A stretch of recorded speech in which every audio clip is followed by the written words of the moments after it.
शनाया की सहेली नीलू की शादी तय हो गई थी। नीलू लव मैरिज कर रही थी। वह अपनी लव मैरिज को लेकर बहुत ही उत्साहित थी। यार शनाया, सचमुच मैं बहुत लकी हूँ जो मेरी लव मैरिज की विश पूरी हो रही है। मेरा प्यार 7 जन्मों के लिए मेरा होने जा रहा है। कितने लोग हैं जो लव मैरिज को तरसते हैं, उन्हें सच्चा प्यार नहीं मिल पाता, पर मुझे तो लगता है कि लव मैरिज सबसे बेस्ट होती है। उसमें 2 लोग एक दूसरे को जानते हैं, पहचानते हैं, साथ रहते हैं, एक दूसरे से सारी बातें शेयर करते हैं, फिर आसानी से हम किसी ऐसे इंसान के साथ जिंदगी गुजार सकते हैं जो काफी समय से हमारे साथ होता है, हमें जान चुका होता है। पर मेरा मन था कि तू भी लव मैरिज करे, पर अब तो तेरी लव मैरिज होने से रही, तुझे तो अरेंज मैरिज करनी पड़ेगी। हाँ, अब तो तुझे ना चाहते हुए भी अरेंज मैरिज ही करनी होगी। तू जानती है ना नीलू, राकेश ने मुझे धोखा दिया है। उसने विदेश जाकर वहीं एक लड़की से शादी कर ली है और वहीं सेटल हो गया है। इसी वजह से मेरा प्यार से मन उठ गया है। अब तो मम्मी पापा जहाँ कहेंगे मैं वहीं शादी कर लूंगी। चल मैं चलती हूँ, मुझे शादी की बहुत सी तैयारी करनी है। वो मुझे विकास के साथ मार्केट जाना है। नीलू के लव मैरिज की खुशी उसके चेहरे पर झलक रही थी। वहीं शनाया थोड़ी उदास थी क्योंकि वो भी लव मैरिज करना चाहती थी, पर जिस लड़के से वह प्यार करती थी उसने साथ नहीं निभाया। अब अरेंज मैरिज को लेकर शनाया के मन में बहुत से सवाल थे। कुछ दिनों बाद नीलू की शादी हो जाती है और इधर शनाया का रिश्ता भी तय हो जाता है। नमित बहुत ही अच्छा लड़का है, बहुत मेहनती भी है। कपड़े का पूरा शोरूम अकेले संभाल रखा है। हमारी शनाया बड़ी किस्मत वाली है जो इतना अच्छा लड़का इसे मिला है। हाँ वो तो है। वैसे पंडित जी बोल रहे हैं कि 15 दिन बाद ही शादी का शुभ मुहूर्त है। उसके बाद 2 साल तक कोई मुहूर्त नहीं है। अब हमें बहुत जल्दी शादी की तैयारी करनी होगी। 15 दिन बाद शादी का सुनकर शनाया घबरा जाती है क्योंकि वो नमित को अभी ठीक से मिली भी नहीं थी और ना ही उसकी नमित से ज्यादा बात हुई थी। अरे यार सॉरी, वो विकास मेरे लिए ब्रेकफास्ट बना रहे थे। बोल रहे थे पहले खा लो उसके बाद किसी से बात करो। तुम तो जानती ही हो, अब पति प्यार से ब्रेकफास्ट बनाकर खिलाए तो किस बीवी का मन नहीं करेगा शौक से खाने का। इसलिए मैं तेरा फोन नहीं उठा पाई। वैसे क्या हुआ, तू मुझे फोन कर रही थी, सब ठीक तो है ना? नीलू, मेरी शादी पक्की हो गई है। 15 दिन बाद मेरी शादी है।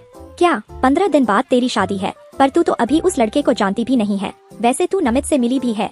बस वही, जब सगाई पक्की करने के लिए आए थे तभी हल्की फुल्की बात हुई थी। हाँ, उनका फोन आया था। बोल रहे थे कि आज कुछ देर के लिए मैं उनके साथ बाहर चलूं, तो आज जा रही हूँ। अच्छा ठीक है, अब मैं क्या ही बोलूं। अब तो तुझे अरेंज मैरिज करनी पड़ेगी, देखो क्या होता है। वैसे मेरे हिसाब से तो लव मैरिज ही बढ़िया रहती है। देखना मैं कितनी खुश हूँ। विकास मेरा बहुत ख्याल रखते हैं, किसी भी चीज की कमी नहीं होने देते। मेरी नजर में तो लव मैरिज अच्छी है, पर कोई नहीं। तेरी अरेंज हो रही है तो मैं तो यही कहूँगी कि वह भी ठीक रहे। नीलू की अटपटी सी बातें सुनकर शनाया और परेशान हो जाती है।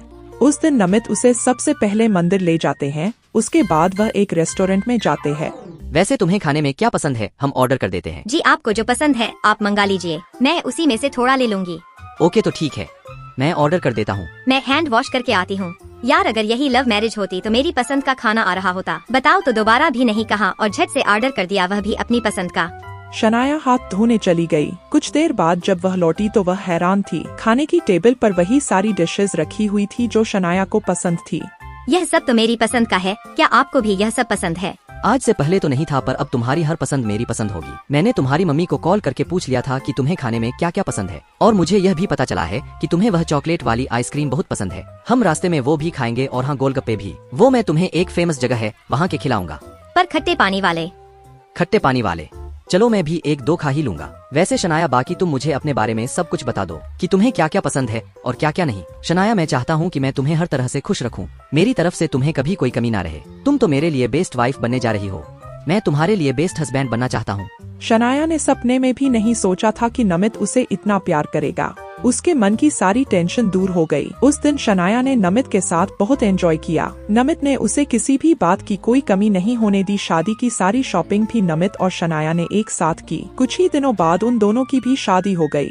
शादी के बाद शनाया ने सारे घर की जिम्मेदारियों को अच्छे से संभाल लिया। वो बढ़िया बढ़िया पकवान अपने पति को बनाकर खिलाने लगी, तो वहीं दूसरी तरफ नीलू खाना बनाना नहीं जानती थी, लेकिन धीरे धीरे उसने भी अपनी सास से खाना बनाना सीख लिया। शनाया की एक ही कल्चर में शादी होने के नाते शनाया अपने ससुराल के रीति रिवाज झट से सीख गई।